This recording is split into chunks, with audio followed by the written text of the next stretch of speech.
Welcome to the Green Wisdom Health Podcast with Dr. Stephen and Janet Lewis, where you will learn about natural solutions to common ailments. And now, here are your hosts, Dr. Stephen and Janet Lewis. Hello and welcome to this week's edition of the Green Wisdom Health Show. I'm Janet Lewis. And I'm Dr. Lewis. And we are bringing you an exciting show about the miracle magic of magnesium. I know you guys have always wanted to know about magnesium, and it's one of those minerals that's very important in our health. I believe it does over 300 different functions in your body, and it's something people desperately need, but it is also very important that you get the right kind of magnesium. So Dr. Lewis is going to educate us a little bit today about what kinds are out there, what you need, and what it does for the body that you might not know.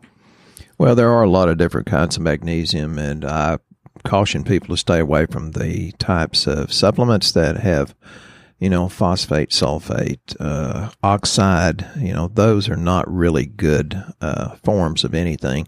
It'd be great if you put them on your plants and let the plants convert it to something that you can deal with. That's why Janet and I ask so many people, well, how many times do you have a bowel movement per day? Because if it's one a day or less, then we put you on magnesium citrate. Citrate is a very good form, but it's also very hygroscopic and absorbs or attracts water, which gives you a tendency to have more bowel movements. You do have to be careful, because even if 4 a day is right for you, if you start out at 4 a day, you might have to go to the bathroom too much. There's a lot of different types, and there's a di-magnesium malate, and then there's the citrate I talked about, but some of the better minerals are called tracks, TRAACS, and that's registered trademark. It's more absorbable. Then you got magnesium lysate, magnesium glycinate. They're a little more gentle for people that have, say, high blood pressure. Well, you need to put them on something that's a little bit slower to absorb, which would be the glycinate, the lysate.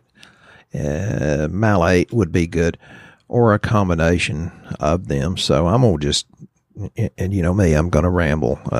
Well, I think it's interesting to note that they say there's an 80% of our American society that is deficient in magnesium. So while you're thinking, oh, magnesium sounds so boring, if 80% of you guys out there are deficient in it, we just think maybe you should be educated a little bit about why you need it and what all it can do.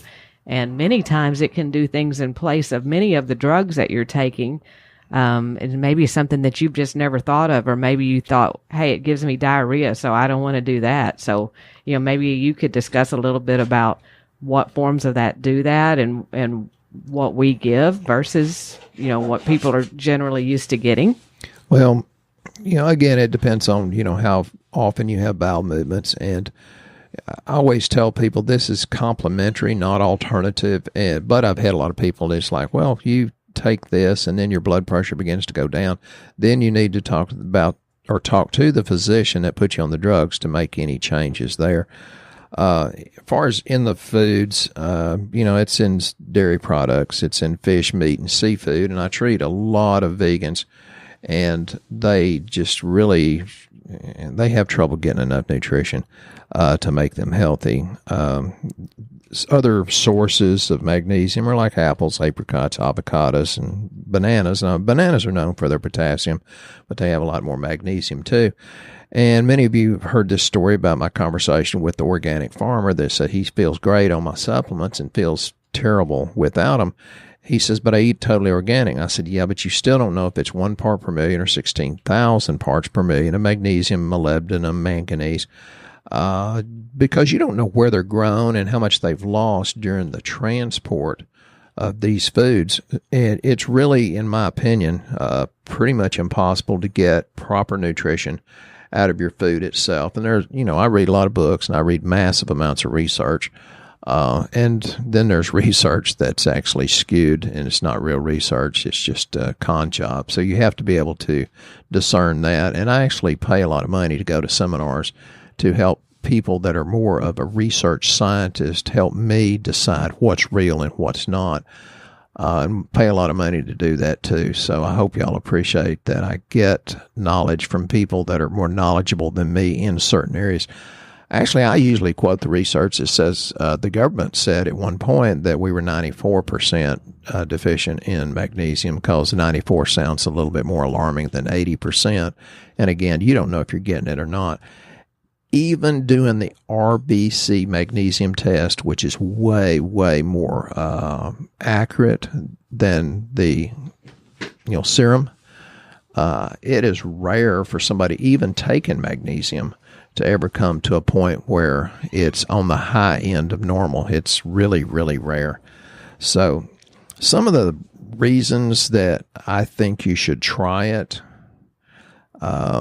it's a catalyst in the enzymes, the 300 activities that Janet talked about. Not totally, but it's pretty heavily involved in energy production enzymes. It has a lot to do with absorption of calcium and potassium, and that's very important too.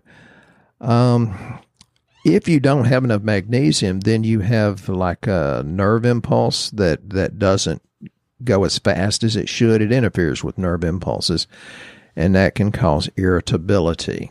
Yes, I've seen even kids with ADD, ADHD, and their mother would sprinkle it in something to get the kid to take it. Usually it's applesauce, hopefully organic, or stir it in their yucky yogurt, because most yogurt's not any good at all. But if you're going to stir magnesium, stir in probiotics too, which I hope to get to some of that. We usually run out of time before we run out of notes. I make notes for about a 3 or 4 hour show, and this is 30 minutes. If you have PMS, I'm a chiropractor, and women would come in and say, my menstrual cycle hurts me so bad. Well, adjusting them and working with the muscles, and that helps a great deal. Even my daughters would come in and say, well, I'm about to start my period, and I'd adjust them and they'd feel better. But I'd also encourage them to take magnesium, and then they would just breeze through their period with about a 90% reduction in pain and cramping. Isn't that interesting that can be what's missing? I know that many times when a young girl or a woman craves chocolate, that it's usually the magnesium that they're trying to get from that, and they do that around their cycles. Yeah, magnesium, and also serotonin, which is the feel good, happy hormone. Janet always says I'm the female in the relationship because I jump on chocolate, and she doesn't care one way or the other. So yeah, I'll be the female if you give me chocolate. Depression, dizziness. Yeah, dizziness, muscle weakness.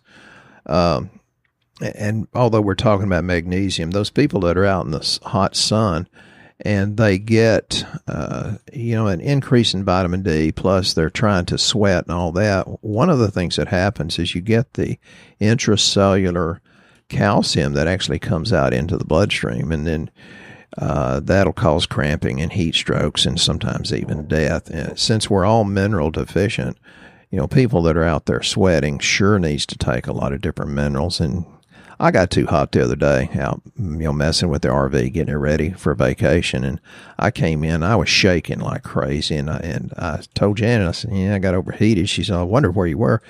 So she immediately, fixed me up a concoction of electrolyte energy with extra magnesium and calcium and potassium in it. I sat down, I was good to go in about 20 minutes.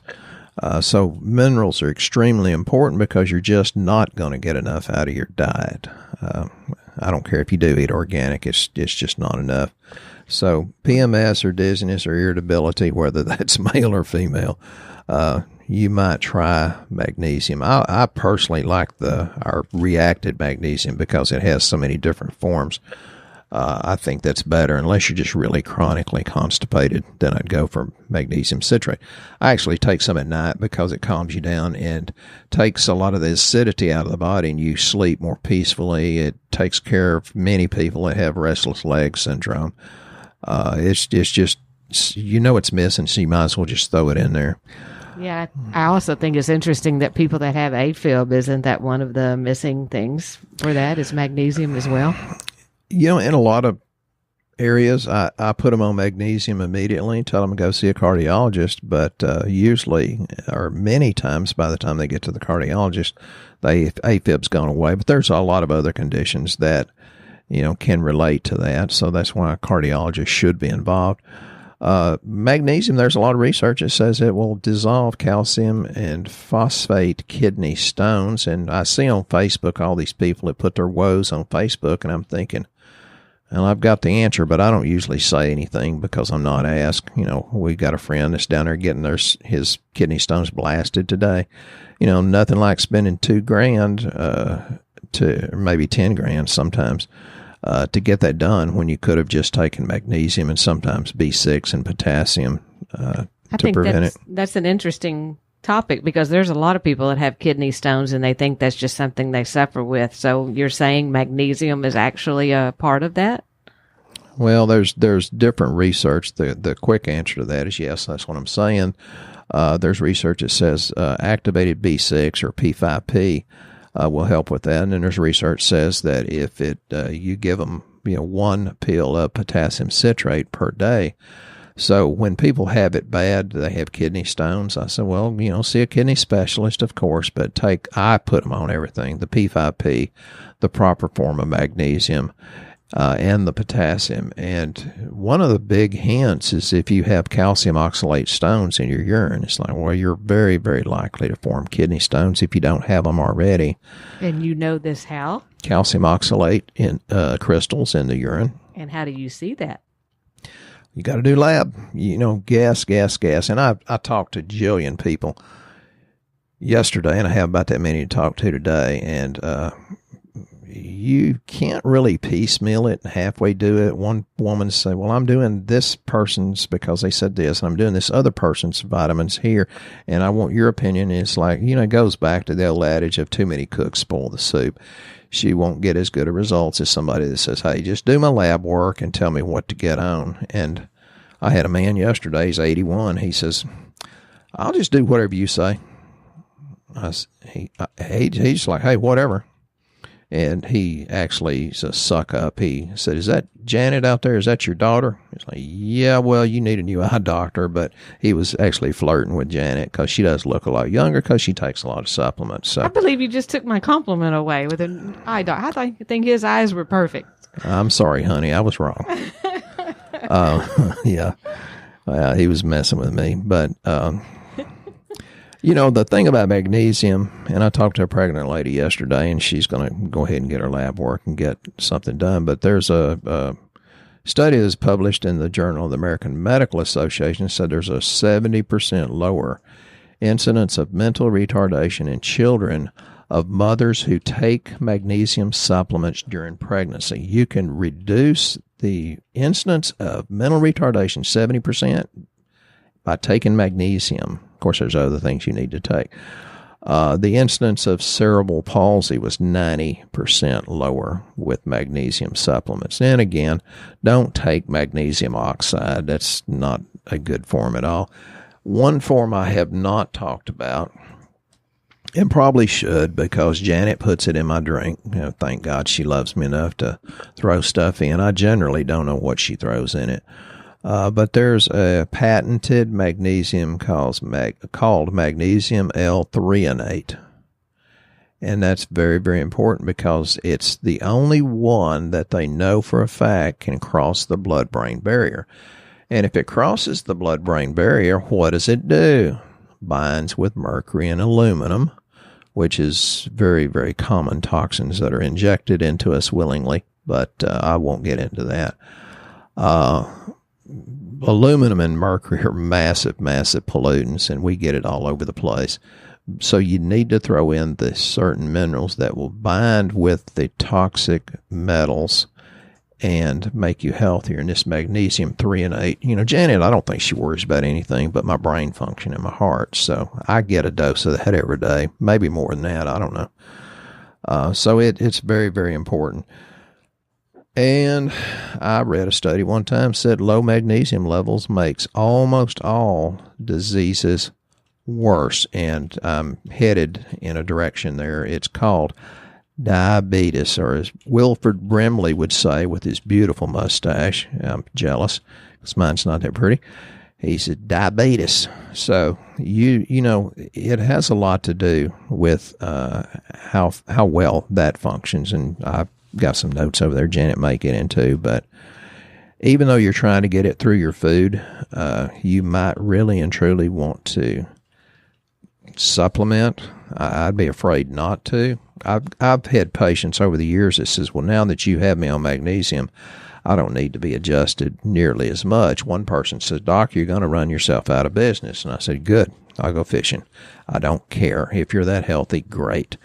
So as far as picking it up and utilizing it in your GI tract, you know, that's another thing that we talk about a lot. You know, one guy called, well, a lady called yesterday and says, well, I'm taking this much and this much and this much and all these supplements, it's all adding up. I said, yeah, but the problem is you're not absorbing it. And in order to help absorption, you have to take the digestive enzymes, and we have some that are definitely our favorites that's much, much, much stronger than what we used to get great results with. We've improved that. But you have to have probiotics, and more strains is better. We have some that, you know, assays about 3 times more than what they sell it for. But, you know, one of my favorites, I'll just go briefly over Lactobacillus rhamnosus. It helps enhance cellular immune responses, even in healthy volunteers. It helps the immune system in healthy people. It alleviates clinical signs of gastrointestinal inflammation. How many of you do not have GI inflammation? Yeah, nobody's raising their hands there. Then you got the more well-known Lactobacillus acidophilus. That's the one that it's very important in vaginal health as well as GI health, because it creates acid, which leads me to another bone of contention. Some people get on internet and they read something and it's like, oh my God. You know, people are going around now saying, well, cancer can't live in an alkaline body, and they're doing everything they can to make their body alkaline, and they are really, really, really messing up their health. God, in his infinite wisdom, you know, saliva should be alkaline. Stomach should be acid, and that's a big problem because most of us that think you have too much don't have enough. That's the problem. You know, and in the intestines, there's, you know, buffering of alkaline to acid. So the Lactobacillus acidophilus acid, it has a huge antioxidant activity. It's very effective against the growth of H. pylori. It's been very proven effective against that. And then the vaginosis, or infection of the vaginal area. Then there's a Lactobacillus brevis, which also helps immune responses. It inhibits a lot of bad things to happen because it increases the activity of natural killer cells. That's pretty important. Think tumor necrosis factor, which means against tumors. Then you got the Lactobacillus bulgarius. You've got plantarum, which is real good for the people that have seriously irritable bowel syndrome and things like that, and it reduces gas. So I can see women saying, what did he say? Was it Lactobacillus plantarum? Because my husband has way excessive amounts of gas. And all of these and many others actually increase the absorption of magnesium and many other things. So we've talked about the Lactobacillus. Then you need to get into the Bifidobacterium. The Infatus is really, really good. It's actually antimicrobial against Clostridium difficile, the C. diff. That's a really horrible infection to have. Then Bactobacterium longum, the KCI. There's all sorts of them. The people that get sore throats, you want to look for a probiotic that has the Lactobacillus salvarius in it, and you want to start that out, even if it's in a capsule. Open it up and put it in your mouth, because the salvarius is really, really important in oral cavity or mouth health and the health of your gums and teeth. And it's also good against H. pylori and, things like that. It's important all the way through, but it's really incredibly important just to make sure there's enough down there to make the absorption of the magnesium better. I can go on and on. Janet, you want to get to the questions because I'm going to go down a rabbit trail if you don't. Well, and I will get to the questions also, but I just wanted to tell a few more things that Dr. Lewis hasn't mentioned about magnesium because there's many people that ask about these problems. One thing that magnesium helps with is fibromyalgia, believe it or not. There's magnesium malate usually is the form there. Type 2 diabetes, which I guess Dr. Lewis would have to explain how that helps, but... Well, I mentioned that. Just take it, and we'll monitor your A1C and your insulin. And I think a really big one is migraine headaches, because there's a lot of people suffering from headaches, and simple magnesium can help stop the migraine headaches. So I thought that was very interesting. But yes, we do want to make sure we get to our questions because we love our listeners that always ask them. That way we know what y'all are wanting to hear about. And Jonathan from New Mexico is always one of our favorites, and he's asked... We're giving him royalty for using his name now. Oh, yeah. He loves it when we mention his name. He said his son got I'm sure I'm saying this wrong, necrotising fasciitis, a.k.a. flesh-eating bacteria. And he lives in New Mexico, and I guess they have that out there a lot. He's healing okay. And if you could talk about this, where it comes from, et cetera, that would be great. Okay. The one I know about that's most popular is called MRSA, methicillin-resistant staphylococcus aureus. And, my favorite story to that is I got bit twice on the leg by theoretically a brown recluse spider. They're so reclusive I didn't see them.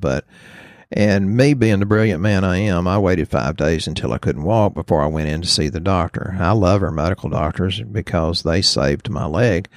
I'll try to make this a short story. But anyway, the guy cut it out.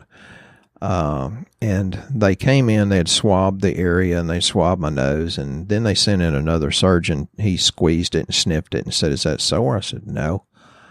He said, "It should be." He said, "You do not have MRSA, which is the one that's the flesh-eating bacteria. And we do not understand why, because the last 50 spider bites, there was one guy that didn't have it, but he was a young, strong man fresh out of the military. Everybody else gets the MRSA bacteria from the spider bite." And he said, if you don't get it from the spider bite, you get it from the hospital because we have superbugs in here that get resistant to them trying to kill them. Why don't you have it? And I said, it's nutrition. You wouldn't really understand. He was a really great surgeon, better than the one that did surgery on me, which got fired and run out of Longview, but he did a good job on my leg. And I literally gave a lecture to the nurses at 3 a.m. because they don't let you sleep and get any rest in the hospital about olive leaf. Now, olive leaf is incredibly important, and that was back before I realized there was some really, really strong olive leaves, which is what we carry now. So olive leaf, we did colloidal silver. Janet healed up that hole in my leg. You could have thrown a golf ball in. It's funny watching the muscles move up and down because there wasn't any skin there. And it was cut in a circle, and the doctor knew better to do that because he told me so it wouldn't heal. And he wanted a $6,000 skin graft off my butt to, put it over my leg. And I said, no. And anyway, Janet, with her knowledge of herbs, vitamins, minerals, enzymes, and essential oils, she healed that up. And the surgeon said, I have never seen one heal like this. And, you didn't get a skin graft. I said, well, no, you cut it wrong. And you said that. He said, I've never seen this happen. What happened? I said, all those supplements you said didn't work. Now, see, I needed the medical care, and they did a really good job. Saved my leg from rotting off and probably from early death. But olive leaf and colloidal silver. Be careful with the silver. Don't make your own. So that's something that everybody should just keep in their medicine cabinet. And it has to be a high amount of oliprint. It's just not over-the-counter olive leaf like you guys are getting ready to go out and grab. No. It has to have a high amount of oliprint, which is what makes it work. And we carry it here. Yeah, I was on one that had a lower amount, but I was taking massive amounts of pills, too. That's back before I learned as much as I know now. But I'll know more next year too. So, okay. Our next question comes from Kelly. She wants to know of any supplements that can alleviate symptoms of interstitial cystitis. And that is also known as a painful bladder syndrome. And it's a chronic condition causing bladder pressure and bladder pain. So you guys probably don't have this, but women do many times. Men suffer too when y'all have it, though. That's true. She knows that coffee, tea, citrus juices, and artificial sweeteners and spicy foods can aggravate it. So is there anything else that can help or hurt when it comes to diet? Yeah, and Vicky got on, this is shooting straight with Dr. Lewis. Vicky got on there and said D-mannose and colloidal silver. And, Vicky's been with us for many years, and she's very intelligent about these things. And that's a good answer. And you guys could be added to that when he says shooting straight with Dr. Lewis. That is a closed Facebook group, but if you will shoot us an email, we will be happy to add you to the group so you can get in on the conversation as well. I can testify to this product personally for what I use it for. I had a hysterectomy, which made me have that problem. We have something that's called cystatin that is excellent. It actually, it's something you use first. It's a bottle of, it's got uva ursi, berberine, marshmallow, bladderwrack, and celery seed. But you go through a bottle of that is actually like a urinary tract infection type killer. If you got a urinary tract infection, it'll kill it off. And then when you're done with that, you go to a bottle of something called Defense. It's for urinary tract, and it has a different set of ingredients. For the ones that have, chronic things, it's a cranberry concentrate, and there's a lot of misinformation about cranberry. Then it's got dandelion leaf and hibiscus flowers, and these are extracts, and we have women that get somewhere close to incredible results, and we have men that just are thrilled because their wife's not in pain all the time. So it's actually, diet is great to clean up as well, but if you do some of these products, you can actually get by with eating or drinking a little bit more of the, quote, wrong things that set it off, because it will help keep it under control. And me being who I am, thought I'd take both of them at the same time. And these are both orthomolecular products, and the rep for them said, do not do that. He said, there's a reason why we make one and then the other. So it's cystatin. It's a cystistatin first, and then you go to UT Defense. We thought only men said, well, if a little bit's good, more is better. But Janet, again, she's the man in the relationship because I'm over there eating chocolate. So she's thought more is better, so she did them both. And also, getting back to the magnesium thing, a lot of people wonder if they have the right magnesium levels. I wanted to mention that we do offer a super panel. I'm going to discuss the men's panel because men primarily are the ones that we see really need the magnesium when we run it on lab. The super panel men's that we run, it includes a magnesium RBC. And you're wondering, what's an RBC? Many times when you go to the doctor and have your lab run and ask them to run magnesium, they'll run magnesium.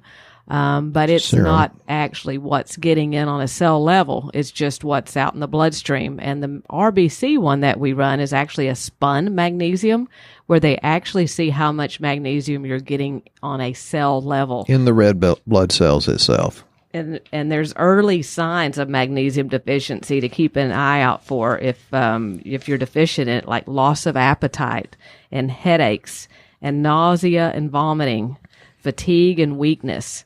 So I just wanted to make sure I covered that a little bit for people because I felt like magnesium still needed a little bit. But you know what interferes with the absorption of magnesium? What's that? Alcohol intake.